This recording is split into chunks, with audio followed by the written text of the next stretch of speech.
Social media assets or liability of the century? Today's news explores this question. Ladies and gentlemen, welcome. This is a situation that might have had less impact without the rise of social media. The case of Junior Ngombe in Cameroon, which has mobilized both political and civil society, is shaking up the internet space. His social media post, deemed inappropriate by authorities, has stirred significant reactions. Let's get some of them in this report. The arrest of Junior Ngombe on July 24, 2024 has ignited strong reactions from political leaders and civil society and has received extensive media coverage. Junior Ngombe, a 23-year-old TikTok activist, was picked up by armed men in Douala and taken to Yaoundé's Secretariat of State for defense. This arrest follows a viral video where Ngombe criticized the Cameroonian government and called for better governance, responding to the arrest of fellow activist Steve Akam. In reaction, Cabral Libi, parliamentarian of the opposition party, has strongly condemned the arrest of Junior Ngombe. It is with profound indignation that I not only outrightly condemn the arrest, but also call for his immediate release. I consider it not only as injustice, but above all, a purposeful exacerbation of social tensions in Cameroon. Maurice Kamto, president of the Cameroon Renaissance Movement political party, in a statement, also criticized the government and called for Ngombe's release. In a similar way, Joshua Osi, chairman of the Social Democratic Front, condemned the arrest and announced an investigation, stressing that freedom of expression is crucial for democracy. Barrister Akere Muna, on his part, denounced the arrest, highlighting concerns about freedom of expression. Maximilian Ngombe of the civil society equally condemned Ngombe's arrest, demanding his immediate release and calling it a civil rights violation. Cameroonian national and international media have extensively covered the arrest of Junior Ngombe, focusing on its impact on Cameroon's political landscape and human rights. L'utilisation des réseaux sociaux dans un état de droit est aussi régie par la loi. Au Cameroun, bien que vulgarisées, ces plateformes sont soumises au respect d'un cadre juridique et relatif. Quelle peut être la marge de liberté dans l'utilisation de la toile? Élément de réponse avec une professionnelle du droit dans cet élément que signe Paulinès Otto. Les fake news, un phénomène qui fait sensation auprès des adeptes des réseaux sociaux. Comme une traînée de poudre, ils se répandent à la vitesse de la lumière. Pourtant, c'est un forfait puni par la loi. Un avocat au barreau du Cameroun nous en dit plus. Au Cameroun, il y a une loi spéciale sur la cybercriminalité. Et cette loi sanctionne non seulement le fait d'initier une nouvelle dont on ne peut pas apporter la preuve, mais en plus le partage de cette nouvelle-là est puni par la loi. Ça commence à 3 mois, ça peut aller jusqu'à 10 ans et les amendes commencent à 5 000, mais ça peut aller jusqu'à 1 million. Les relais des fausses informations se contentent de cliquer sur l'option partage. Ils sont ignorants du fait que par cette simple action, ils sont passibles des mêmes peines que les initiateurs du forfait. On n'a pas vérifié l'information. Et il est aussi dans la diffusion. Donc, à la limite, c'est comme de la complicité ou de la coaction. Donc, c'est généralement les mêmes peines, quoi.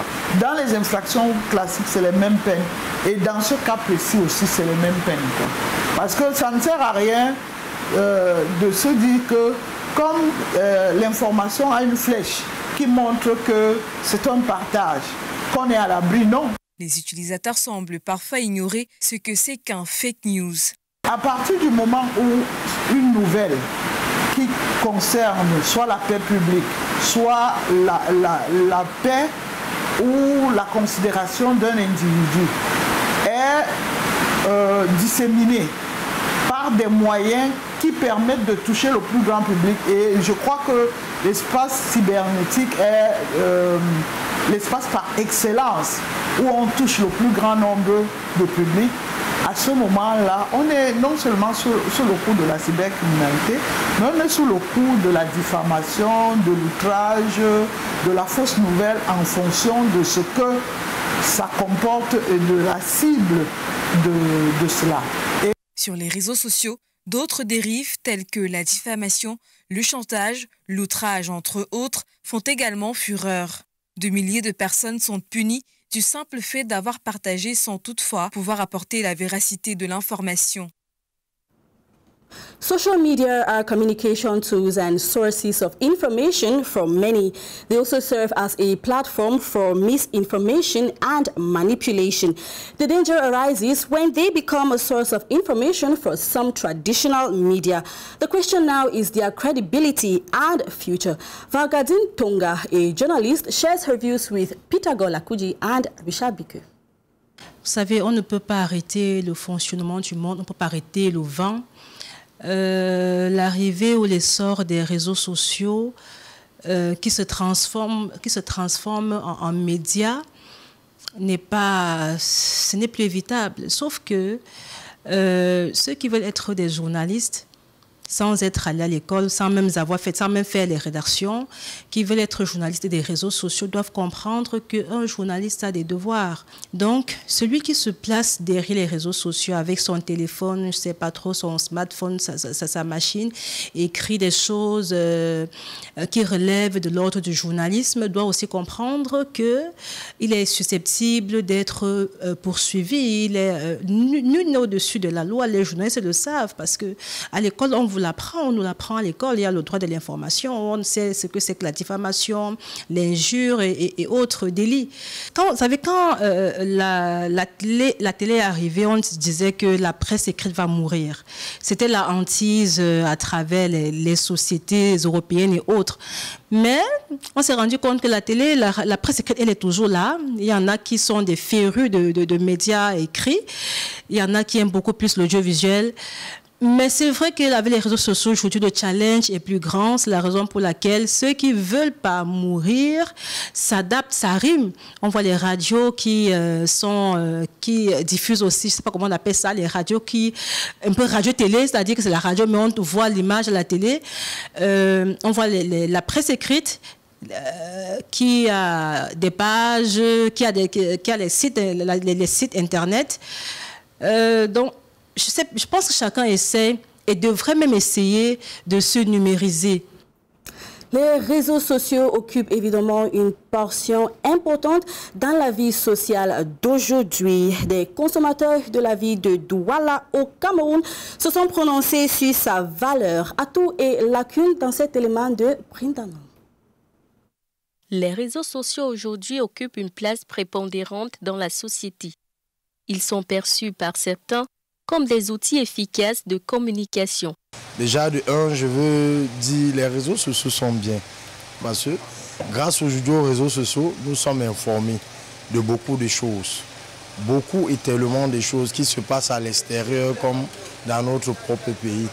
Le bon côté, c'est les informations que les enfants prennent dessus. Le bon côté, dans les études, pour s'informer. Pour d'autres, les réseaux sociaux sont une plateforme à élaborer pour acquérir des connaissances. Ce qui est un peu avantageux pour les réseaux sociaux, c'est que peut-être comme moi je ne m'exprime pas en anglais, quelqu'un peut me parler d'anglais, moi je peux partir dans les réseaux sociaux, je fais la traduction, ça me montre en français. D'autres encore, les réseaux sociaux constituent une plus-value dans l'économie d'un pays. Avec l'avènement du 21e siècle, les réseaux sociaux sont pour des entreprises une aubaine à partir du moment où une entreprise aujourd'hui qui se crée sans le digital, vraiment, c'est une entreprise, je ne veux pas dire qui est voie l'échec, mais qui n'est pas voie une ascension fulgurante dès le départ. Quoique les réseaux sociaux recèlent de nombreux atouts, ils présentent malheureusement aussi bien de lacunes. On a tendance à dire, et on dit même, que les réseaux sociaux à un moment gâtent les jeunes, détruisent vraiment la jeunesse. Parce qu'aujourd'hui, tu vas trouver dans les réseaux sociaux les filles qui vendent le piment, qui parlent des porte-monnaies magiques. Et quand c'est comme ça, l'enfant maintenant qui n'est pas tellement mature, lorsqu'il regarde ça vraiment, il est tenté. On passe notre temps que sur TikTok. On est là en train de regarder des vidéos et puis tourner des vidéos. Donc on laisse le cahier à côté. Donc au niveau de l'échec des examens, on se met à pleurer. Pourtant c'est nous-mêmes qui avons fait des erreurs. La liste de ces mots n'est pas exhaustive. On peut relever dans son ordre la manipulation, la recrudescence des fausses nouvelles. Les réseaux sociaux, une révolution. Aussi, faut-il en faire le bon usage?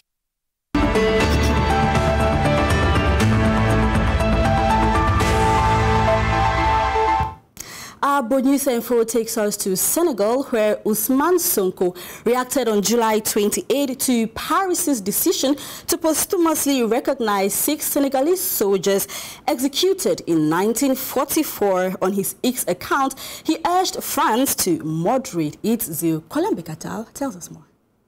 Ousmane Sonko, dans la logique directe qui le caractérise, a réagi le 28 juillet dernier à la décision de Paris de reconnaître à titre posthume 6 tirailleurs exécutés sur ordre d'officiers de l'armée française à Thiaroye en 1944, dans ce que la France a appelé « mort pour la France ». Dans son compte X, le Premier ministre sénégalais écrit: Nous demandons au gouvernement français de revoir ses méthodes car les temps ont changé. D'aucuns ont salué comme une grande avancée la décision des autorités françaises d'accorder leur reconnaissance à 6 des soldats africains froidement abattus en 1944 au camp de Thiaroye par l'armée française. Une reconnaissance qui consiste à leur attribuer à titre posthume l'étiquette « Mort pour la France ». Pourquoi cette subite prise de conscience alors que le Sénégal s'apprête à donner un nouveau sens à ce douloureux souvenir avec la célébration du 80e anniversaire cette année? Je tiens à rappeler à la France qu'elle ne pourra plus ni faire ni compter seule ce bout d'histoire tragique. Ce n'est pas à elle de fixer unilatéralement le nombre d'Africains trahis et assassinés après avoir contribué à la sauver, ni le type et à la portée de la reconnaissance et des réparations qu'ils méritent. Ce n'est pas la première séquence de dénonciation contre la France par le leader du PASTEF. On se rappelle que le 14 mai dernier, le Premier ministre sénégalais Ousmane Sonko avait invité à Dakar Jean-Luc Mélenchon, leader du parti français d'extrême gauche, en faveur d'une rencontre avec les étudiants de l'université Cheikh Anta Diop de Dakar. Sonko ne s'est pas montré tendre vis-à-vis de la France. Il est temps que la France lève son genou de notre cou. 7 siècles de misère fait de traite humaine, de colonisation et aujourd'hui de néocolonisation, cela suffit. Pour l'histoire, cette reconnaissance française rentre dans le cadre d'une commémoration entre la France et le Sénégal en rapport avec Thiaroye, une ville située non loin de Dakar, où des dizaines de tirailleurs africains ont été exécutés le 1er décembre 1944 pour avoir manifesté afin de toucher leur solde.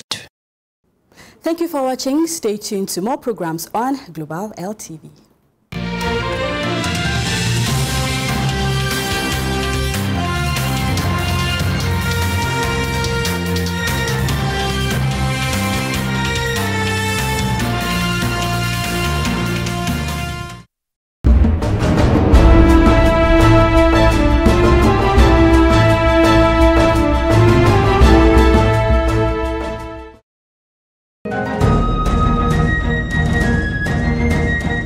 Rudn Université, autrefois baptisée Université Patrice Lumumba, une des plus prestigieuses universités au monde. L'université russe de l'amitié des peuples accueille des étudiants venant de plus de 150 pays dans le monde.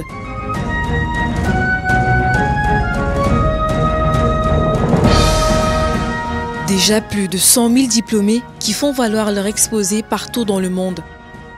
Des centres d'apprentissage de la langue russe et de formation préparatoire des classes spécialisées du RUDN ouverts à l'étranger.